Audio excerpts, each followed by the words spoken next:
Dear friends, run for ఇండియాకు స్వాగతం.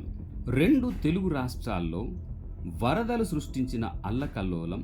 ఆంధ్రాలో 16 మంది, తెలంగాణలో 17 మంది.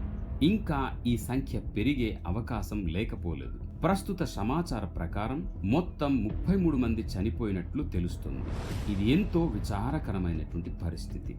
భారీ ఆస్తి నష్టం జరిగినట్లుగా చూస్తూ ఉన్నాం. తెలంగాణలో గోదావరి, ఆంధ్రప్రదేశ్లో కృష్ణానది, రెండు మహానదుల యొక్క ప్రళయం భారీ నష్టం సృష్టించింది. కారణం ఎడతెరిపి లేకుండా వర్షాల కారణంగా రెండు రాష్ట్రాల నదులు ఉప్పొంగి ప్రవహించడం వలన ప్రకృతి వైపరీత్యము ద్వారా ప్రాణ నష్టము, ఆస్తి నష్టము జరిగిన సంగతి మనందరికీ తెలిసింది. ఇందుకు విచారించాలి.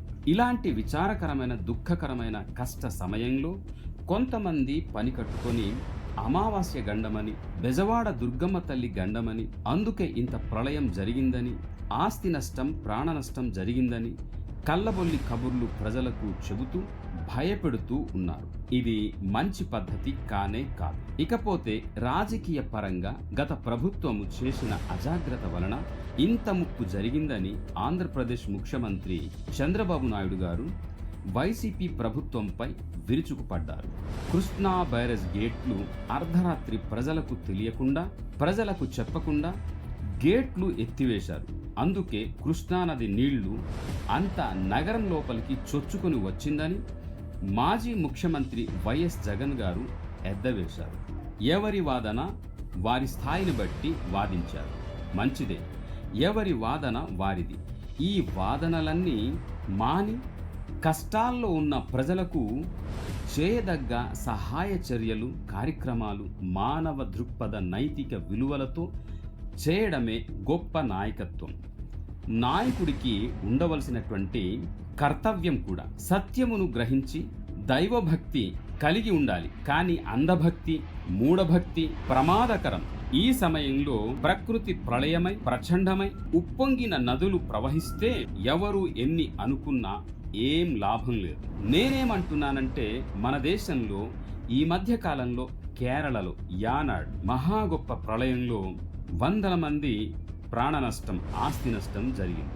ఇప్పుడు రెండు తెలుగు రాష్ట్రాలు ఇంకా వర్షాకాలం తీరేంత వరకు ఏ నది ఉప్పొంగి ప్రళయమై ఏ గ్రామాలు కొట్టుకొని పోతాయో, ఎంతమంది చనిపోతారో, లేక ఇంత వర్షం దివోత్సవమై వరదలు రాకపోవచ్చు, రావచ్చు, ఏమో ఎవ్వరూ చెప్పలేము. గ్రహించవలసిన సత్యం ఏమంటే, మానవుడు నీతిగా, నిజాయితీగా, నిర్దోషులుగా, న్యాయముగా, సహకారులుగా, పరోపకారులుగా అందరినీ ప్రేమించి కలుపుకుని తీసుకుని వెళ్ళేవారుగా ఉన్నంతకాలం ప్రకృతిలో పెను ప్రళయాలు సంభవించదనుట సత్యం. గత చరిత్ర నుండి మనం తెలుసుకోవచ్చు. ఎప్పుడైతే మనిషిలో అన్యాయం, అరాచకం, అధర్మం, దురాక్రమం, బలత్కారం, పాపం పెరిగిపోతుందో ఇలాంటి ప్రళయాలు రాక మానదు. ఆస్తి నష్టం, ప్రాణ నష్టం జరగక మానదు. అందుచేత మానవత్వంతో, నీతి నైతిక విలువలతో జీవించడమే శ్రేయస్కరం. మనము చేస్తున్న తప్పిదాలకు సరి చేసుకోకుండా ఎవరిపైన ఎన్ని తప్పిదాలు మోపినా, ఎన్ని శకునాలు చూసినా, చెప్పినా, మరెన్నో జ్యోతిష్క రూపంలో భవిష్యత్తు వల్లించిన, ఏవేవో సూచనలు ప్రగల్భాలుగా చెప్పుకున్నా ఏం ప్రయోజనం లేదు. సరిదిద్దుకొని మంచి పేరు, మంచి కీర్తి, మంచి ఖ్యాతి కొరకు సుగుణములు కలిగి మంచి పనులు చేస్తూ మానవ దృక్పథ నైతిక విలువలతో జీవించుటయే దైవతత్వం. ఇలా జీవించుటయే దేశంలో ఉన్న ప్రజలందరికీ శ్రేయస్కరం. జై భారత్, జై హింద్.